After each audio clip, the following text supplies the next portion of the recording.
I literally went from learning one fish to another fish to another fish, and basically hone everything you know. How does that fish like to eat? When does he like to eat? I started writing logs on what's causing them, or what I thought might be the reasoning why they're, hooking up at that point in time.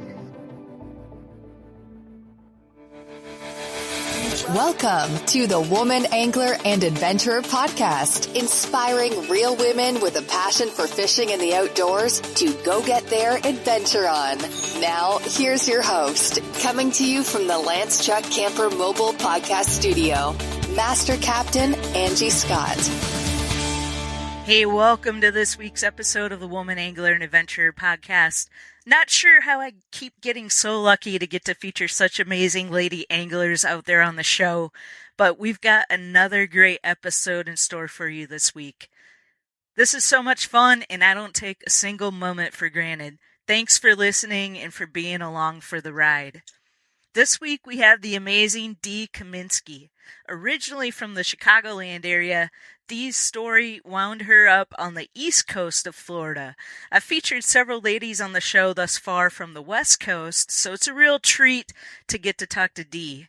She's the owner of Reel Kayak Fishing Charters, and that's REEL, and she operates out on the Indian and Banana Rivers, the Sebastian Inlet area, Mosquito Lagoon, and Fort Pierce. It's so interesting hearing about these waters and some of the recent challenges they're facing from Dee. She talks about how she transitioned from freshwater to now, and how word of mouth got her successful charter business off the ground. Listen in and enjoy.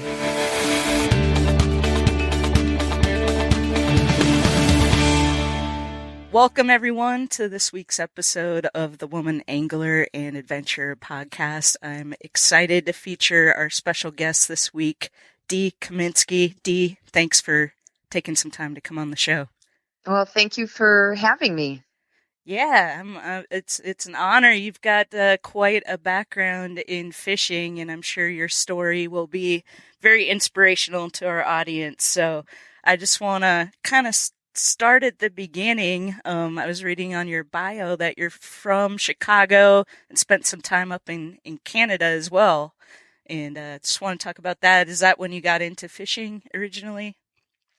Yes. So I grew up on the northwest side of Chicago, not Chicago downtown proper or anything like that. Yeah. And my parents immigrated from Poland. And when they came across, they bought a house in Chicago area to be by the Polish community. And they eventually got a place up in Canada for vacations for us children. So I have two older brothers. Unfortunately, one just recently passed away. But we spent all our summers up in Canada. And there's not a lot to do out there other than fishing and hiking. And so my parents loved nature. So my mom was the one who taught me to fish because, she just knew everything. It was really crazy. And when she wanted to get away from my dad, I guess you would call it, have some time alone, she didn't have a babysitter. So guess who had to go along? Me. So we went fishing, and that's how I learned. Nice. Yes. Well, yeah. What was the place up in Canada like? Was it like on a lake or anything, or just? Yeah, it was stuck between a bunch of so-called mountains. It was a pretty large lake. So I learned to bass fish and, panfish up there. Winter ice fishing as well. Oh, wow. Yeah. Yeah. So we did a lot of muskie, walleye, bass, and everything else, perch. Nice. Whatever else was in there. Mm-hmm. Yeah, I'm originally from Minnesota, so I'm familiar with all those species. That's what we grew up fishing, although I still have not caught a muskie. And that's definitely on my bucket list at some point. So. Sure. Yeah.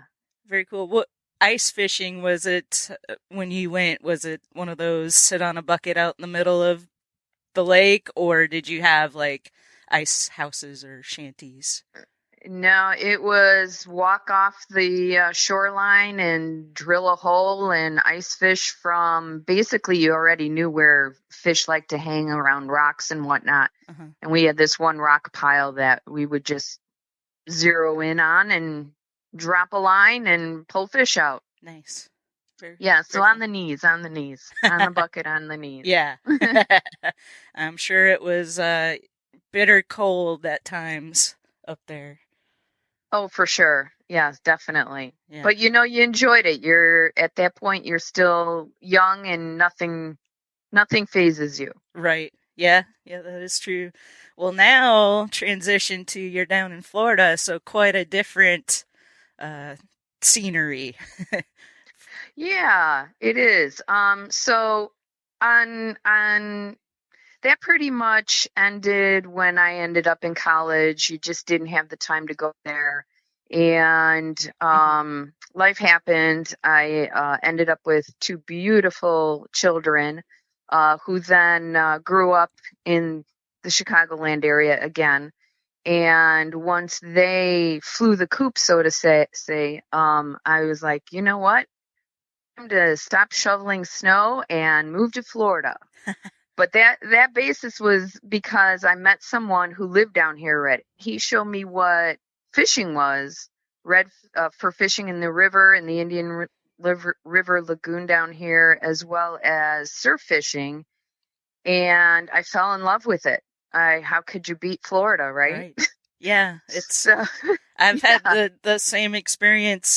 Just coming down for vacation and doing some surf fishing.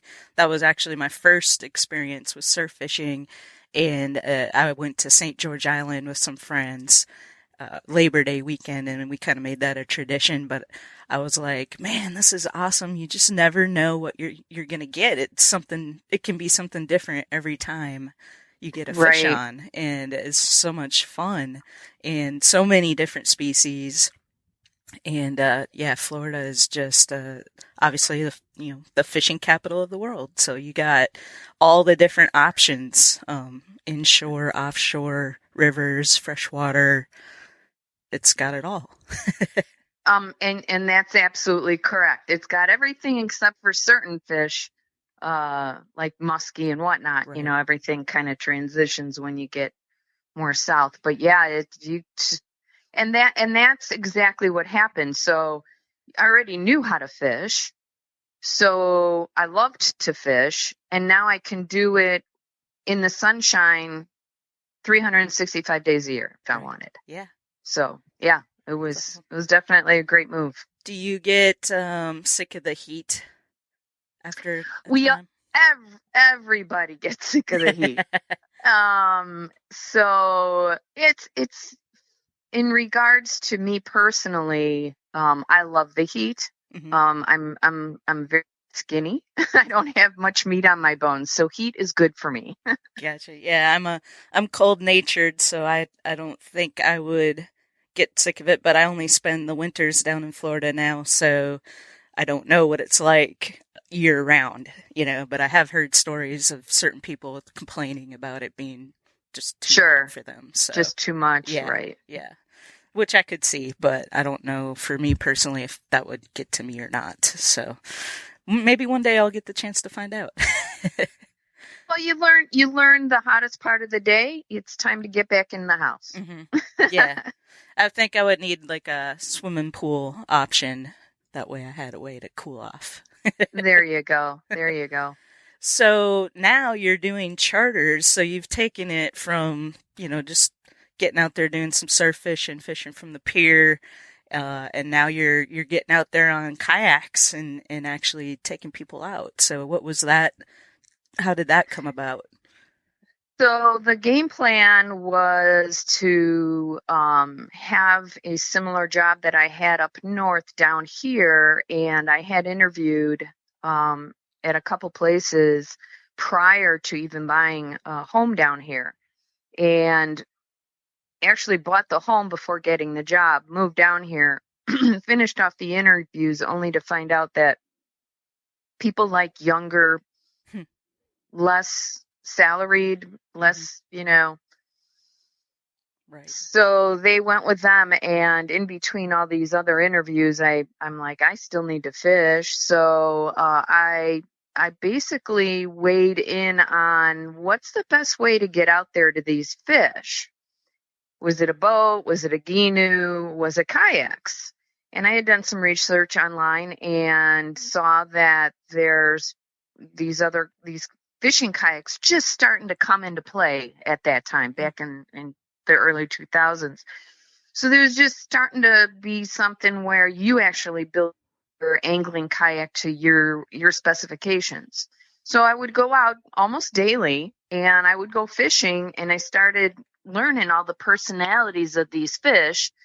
And this was before YouTube and everything. You didn't know how to actually do all this stuff. You just went to bait shops and whatnot. And I literally went from learning one fish to another fish to another fish, and basically hone everything you know. How does that fish like to eat? When does he like to eat? I started writing logs on what's causing them, or what I thought might be the reasoning why they're hooking up at that point in time.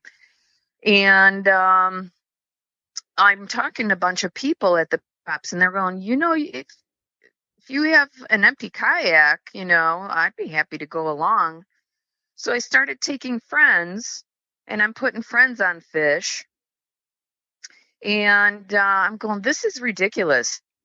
Me preparing all these kayaks, taking them fishing. They just go home after the trip, and I have to clean everything up, right? Mm-hmm.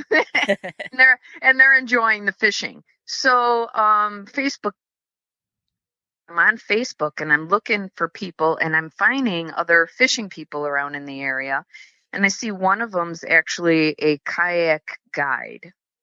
And I went, I didn't know that existed. Maybe I should give that a try. So a buddy of mine who is from up north, he's a hunting fishing guide. He comes down and visits, and I take him and I go, you think I could do this? And he goes, yeah, you just put me on all these fish. Of course you can. So that's how it started. Nice. I stopped taking, now I don't have time for taking my friends other than my own personal time, but they all have their own kayaks. So that's my time off, is fishing with friends, but business is always first. Right. Yeah.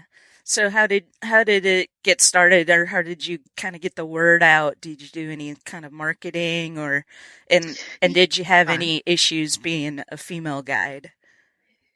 Well, marketing always starts at the bait shop. So what I did was I thought out a website name. I researched pricing for what the charter should be based on other people. I made business cards. So I did the typical, hey, how are you, to the bait shops around here, dumped a bunch of my business cards. I started doing tournaments happening. So I was starting to win a bunch of the tournaments. And so your name just finally gets out there. A lot of Facebook stuff. I did my website. I'm actually, my background is in computers and website building and stuff back in the day. So I already knew to push it to like Google to be the top person on top of there. And a lot of, a lot of talking to just people around and passing business cards around that way. And a lot of person to person contacts. Gotcha. So a lot of word of mouth, it sounds like. Correct. Which is great. Correct. And I'm sure people that have gone out with you and had great experiences are more than happy to recommend you. And then come back as well. Right. Correct. Yeah. Yep. Repeat clients. Yeah. Awesome.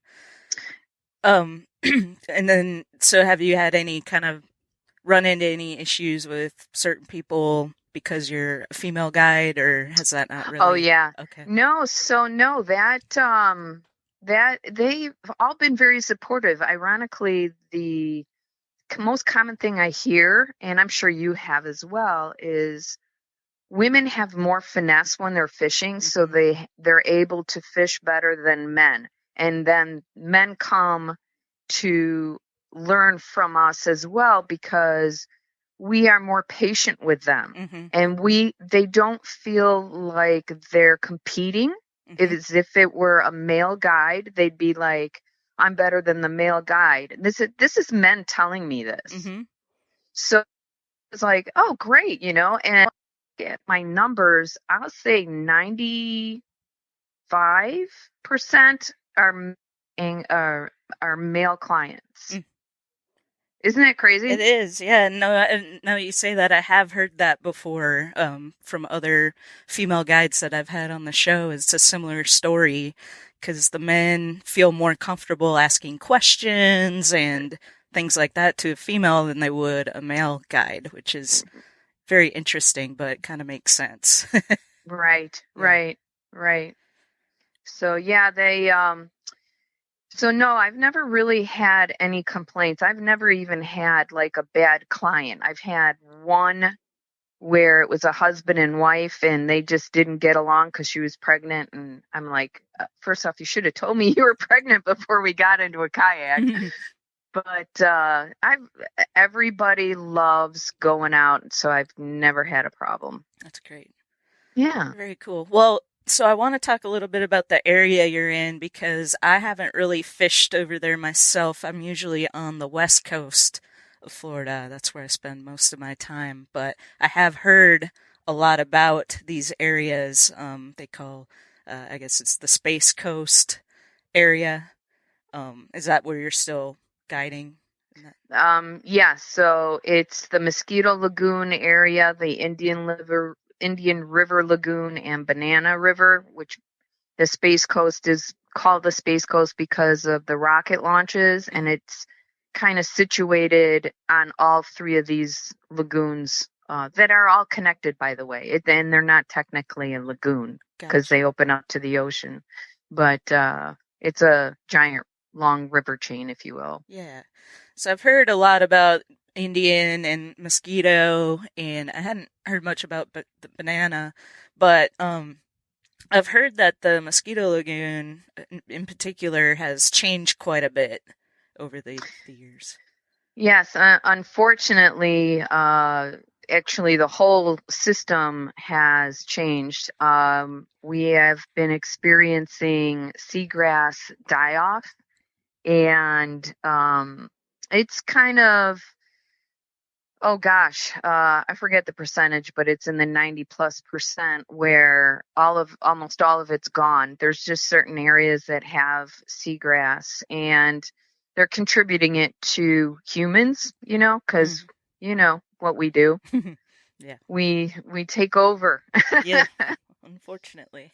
Yeah. So with the seagrass die-off, we've got a water imbalance. So the grass can't grow. The sun reacts with the nutrients in the water, and it creates an algae bloom, which similar to red tide, but it's called brown tide. So the sun can't get in on top of the grass and help it grow. And the manatees are dying off because there's no food for them to eat. And it's just a sad state of affairs at this point. But us fisher people, we've headed up a big, long fight and, trying to make awareness and help in our own ways of cleaning it up. And it'll get better, but it's not going to happen for a while. So stay on the Tampa side. Yeah. Is that something that Captains for Clean Water are involved with? Yeah, in a similar effect, yes, because they're more down south of where I fished on the Space Coast. They are by the Lake Okeechobee area, and it's the same thing. It's bad nutrients are being introduced into the south end of the lagoon by them opening locks in Lake Okeechobee, and those nutrients then come into the river, make a brown tide and just nasty water, and seagrass has died off down there for a slightly different reason, but it's the same effect, if you will. Gotcha. Yeah. Well, I imagine the pros can adapt and still find great fishing. Yeah. So it now that it's changed, we have to evolve with it as well. So now since you don't find the fish in grass like you used to, you have to find where they are, which ends up being almost like bass fishing. You're looking for structure, you're looking for water current changes, you're looking for corners, just areas that they used to hold in before, but now they're more constant in these types of areas. Mm-hmm. Instead of being spread all over the place, they're more in where the bait fish specifically is. Gotcha. Makes sense.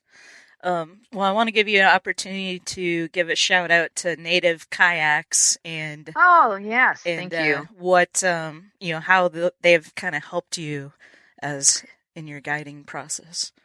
So when I bought those 2 kayaks to start with, all the posting and everything I was doing on Facebook, look at my fish and I'm guiding and blah.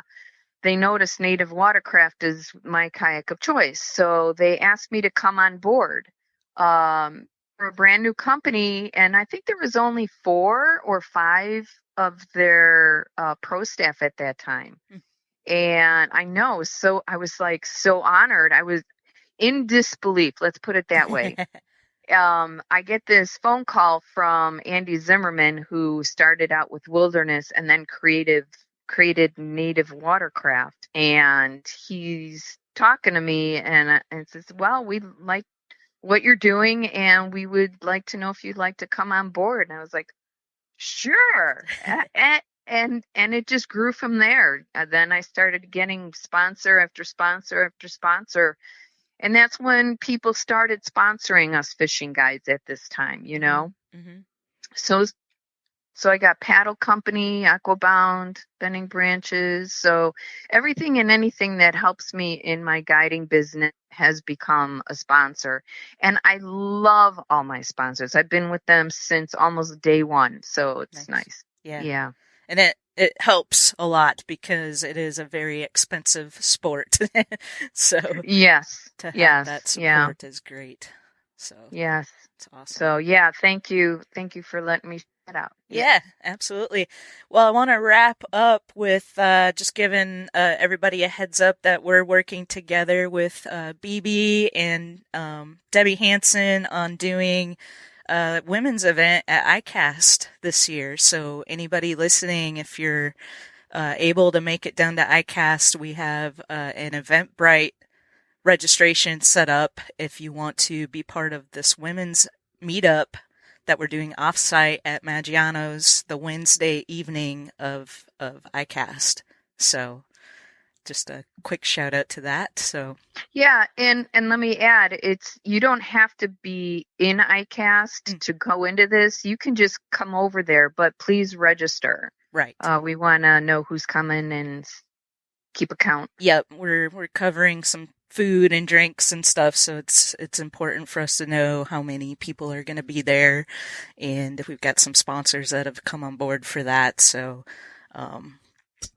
I'll put a link to that registration in the show notes for this episode if you want to be a part of that. It's going to be a great meetup. We had kind of a not quite as organized one last year, and it ended up just being a great time. So I can only imagine how much fun this one's going to be. So, well, awesome. Well, your website is realkayakfishing.com, and that's REEL. And so if anyone wants to look you up, and if they're down in the area, go out and have an awesome experience kayak fishing on the Space Coast, go to that website. And anywhere else people can follow you on social media? Facebook is pretty much the best place. I started a Real Kayak Fishing social media, more posting on my personal one. I don't know why, but that's how I am too, even with the podcast. So I totally get it.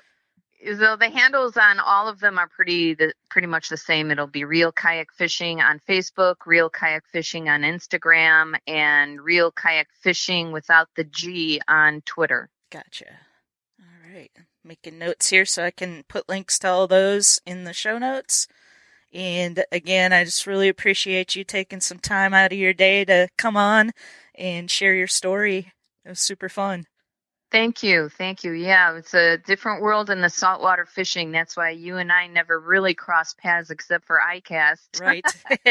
Yep. And I will be down there for 3 months over this winter, but I'll be in Fort Myers. So other difference, closer to Debbie. That's right. But maybe I'll make it over there. So we'll see. But yeah, okay. Look forward to seeing you at ICAST, if not before. And thanks again.